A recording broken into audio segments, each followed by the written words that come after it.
नमस्कार शेतकरी मित्रांनो. जागरूक शेतकरी आपल्या मराठी यूट्यूब चॅनलमध्ये आपल्या सर्वांचं हार्दिक स्वागत. शेतकरी मित्रांनो, व्हिडिओचं थंबनेल तर तुम्ही बघितलाच असेल की कापसाचं बियाणं खरेदी करताना कोणत्या ज्या गोष्टी आहे ज्या आपण लक्षात घेतल्या पाहिजे. शेतकरी मित्रांनो, त्या गोष्टी सांगण्या अगोदर माझी अशी एक विनंती आहे की तुम्ही हा व्हिडिओ पूर्ण पहा, शेवटपर्यंत पहा, अर्ध्यामध्ये याला सोडून जाऊ नका, म्हणजे जेणेकरून तुम्हाला जी माहिती मिळेल ती पूर्ण मिळेल. शेतकरी मित्रांनो, साधारणतः आपण कापसाचं बियाणं मे महिन्यात घेत असतो, पण त्या गोष्टी किंवा बियाणं घेण्याच्या अगोदर ह्या 4 गोष्टी अशा आहेत ज्या आपण लक्षात ठेवल्या पाहिजे. तर पहिली गोष्ट म्हणजे डेट ऑफ टेस्ट.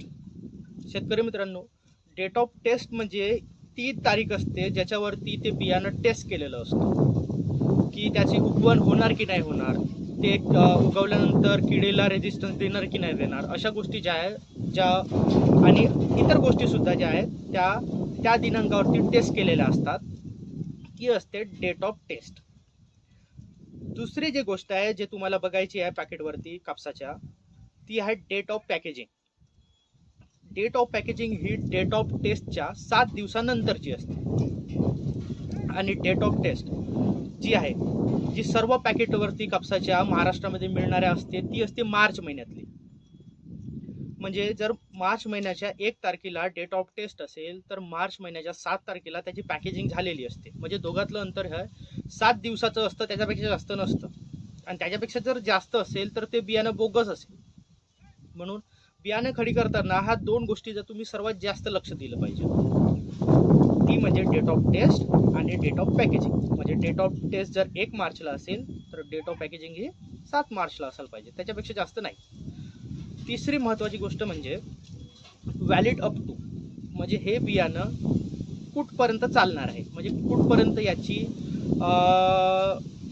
कार्यमर्यादा म्हणू शकतो आपण, म्हणजे किती वेळपर्यंत हे बियाणं राहू शकतं तुमच्याजवळ, ते बघा तुम्ही.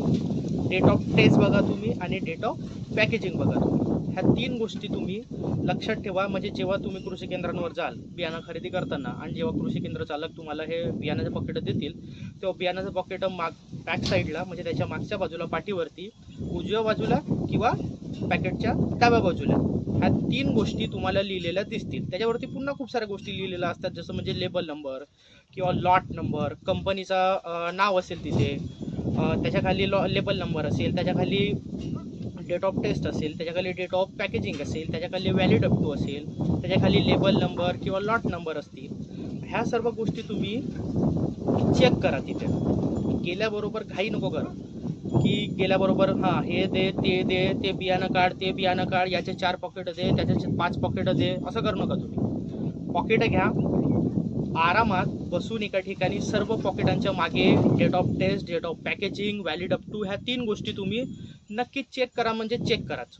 आणि डेट ऑफ टेस्ट किंवा डेट ऑफ पॅकेजिंग ही मागच्या वर्षाची असेल, म्हणजे आता 2025 आहे, डेट ऑफ टेस्ट ही मार्च महिन्यातलीच असते. तर डेट ऑफ टेस्ट जर 2024 मधले निघत असेल तर ते बियाणं बोगस आहे, जुन्या लॉटचं आहे मित्रांनो, ते तुम्ही वापस करा, ते घेऊ नका. आणि date of test, date of packaging किंवा व्हॅलिड अप टू ह्या 3 गोष्टी चेक केल्याशिवाय तुम्ही ते बियाणं घेऊ नका. आणि चौथी मेन गोष्ट जे तुम्हाला त्या पॉकेटवरती चेक करायची आहे ते म्हणजे QR कोड. QR कोड म्हणजे आपण जेव्हा बियाणाचं पाकिट घेतो आणि बियाणाच्या पाकिटमध्ये हा सर्व जेव्हा 3 गोष्टी आपण चेक करतो, तेव्हा त्याच्या साईडलाच एक QR कोड असतो, छोटासा ते QR कोड असतो. तर तो QR कोड तुम्हाला आपल्या मोबाईलच्या स्कॅनरने स्कॅन करायचा. याने काय शेतकरी मित्रांनो, म्हणजे जेव्हा आपण त्या QR कोड आपल्या मोबाईलने स्कॅन करू तेव्हा ते QR कोड आपल्याला त्या कंपनीच्या ऑफिशियल वेबसाईटवर, म्हणजे ज्या कंपनीची ऑफिशियल वेबसाईट आहे त्या वेबसाईटवर घेऊन. आता ऑफिशियल वेबसाईट म्हणजे कशी, जर तुम्ही बियाणं US ॲग्रीसीडचं घेतलेलं असेल तर ती बारकोड जी आहे किंवा म्हणतो आपलं QR कोड जे आहे तुम्हाला US ॲग्रीसीडच्या ऑफिशियल वेबसाईटवर घेऊन द्या. किंवा अदर कंपनी आहे जसं अजित आहे किंवा प्रभात सीड्स आहे किंवा मायको सीड्स आहे किंवा बायो सीड्स आहे किंवा क्रिस्टल आहे, अशा वेगवेगळ्या कंपनीचे जेव्हा तुम्ही बियाणं घेता तर तो QR कोड तुम्हाला त्यांच्या ऑफिशियल वेबसाईटवरती घेऊन जातो. जेणेकरून काय होईल, तुम्हाला लक्षात येईल का हे बियाणं सुद्धा ओरिजिनल आहे.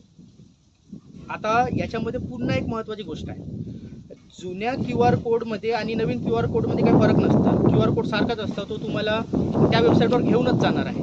पण QR कोडपेक्षा जर जास्त महत्त्वाची जर गोष्ट काही असेल तर त्यामध्ये डेट ऑफ टेस्ट आणि डेट ऑफ पॅकेजिंग या 2 गोष्टी तुम्ही लक्षात ठेवा. व्हॅलिड अप टू म्हणजे ते तर आहेच की हे बियाणं या दिवशी चाचणीला आलं, ह्या दिवशी पॅकेजिंग झालं, तर 6 महिन्यानंतर त्याची शेल्फ लाईफ असतेच.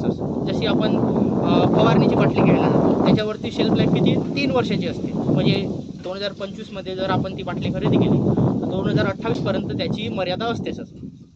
तर ह्या 3 गोष्टी 4 गोष्टी ज्या आहेत ते तुम्ही बियाणं खरेदी करताना लक्षात ठेवा. आणि बियाणं खरेदी केल्यानंतर बियाणाचं बिल किंवा त्याचे पाकिटं, अंदर सापडलेली चिठ्ठी, ह्या सर्व गोष्टी आहेत ते तुम्ही सांभाळून ठेवा, जेणेकरून तुमची उगवणशक्ती किंवा झाली नाही किंवा बियाणं पुन्हा बोगस नाही. कधी कधी काय असतं, जेव्हा आपण बियाणं घ्यायला जातो तेव्हा पूर्ण बियाणं शुद्ध असेल किंवा 100% जर्मिनेशन असेल असं नसतंच. एका क्विंटलवरती 1 किलो 2 किलो किंवा 5 किलो असं बियाणं असतं जे बोगस असतं. तेव्हा तुम्हाला काय होईल, मदत होईल की तुमच्याजवळ बियाणं खरेदी केल्याचा तुमच्याजवळ प्रूफ राहील की तुम्ही बियाणं खरेदी केलेलं आहे पण तुमचं बियाणं उगवलं नाही, बोगस निघालं. तेव्हा तुम्ही ते बिल आणि ते जे पॉकेट्स आहेत ते घेऊन कृषी केंद्रामध्ये जाऊन त्याची तक्रार करू शकता. शेतकरी मित्रांनो, ह्या सर्व गोष्टी जर तुम्ही लक्षात ठेवला तर नक्कीच तुम्हाला फायदा होईल या सर्व गोष्टींचा आणि बोगस बियाणं तुमच्या घरी येणार नाही. तर या खरीप हंगामामध्ये माझी अशी विनंती आहे की तुम्ही सर्व शेतकऱ्यांनी ह्या 4 गोष्टी लक्षात ठेवाच. या 4 गोष्टीशिवाय तुम्ही बियाणं खरेदी करू नका. म्हणजे असं होईल की तुम्ही डोळे झाकून दुसऱ्यांकडे पैसे देता आणि त्याने तेच पैसे दुसऱ्यांना कर्जाने दिले, व्याजाने दिले. त्याच्यापेक्षा ह्या गोष्टी करण्यापेक्षा तुम्ही स्वतः शिक्षित व्हा, जागरूक व्हा आणि ह्या सर्व गोष्टी तुम्ही लक्षात ठेवा. बियाणे खरेदी करताना तुम्ही जा, सर्व चाचणी करा आणि त्याच नंतर तुम्ही ते बियाणं घरी आणा. तर शेतकरी मित्रांनो, जर तुम्हाला हा व्हिडिओ आवडला असेल तर व्हिडिओला लाईक करा, शेअर करा आणि सबस्क्राईब करा. तोवर जय जवान, जय किसान, जय विज्ञान.